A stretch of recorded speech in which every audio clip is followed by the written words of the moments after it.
আল্লাহু ইয়াস্তাহজিউ বিহিম ওয়া ইয়ামুদ্দুহুম ফি তুগয়ানিহিম ইয়ামাহুন।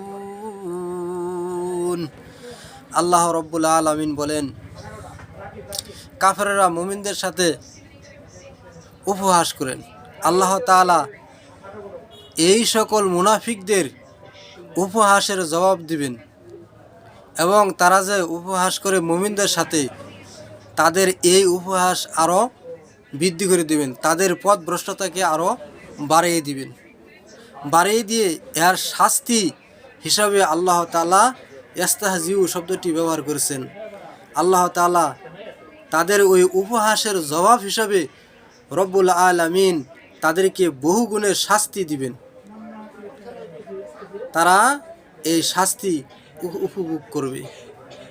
তারা তাদের যে উপহাস করত মুসলমানদের সাথে, মুমিনদের সাথে, তাদের এই উপহাস করার কারণে তাদেরকে আল্লাহ রব্বুল আলামিন দুনিয়াতে সময় আরও বৃদ্ধি করে দিবেন।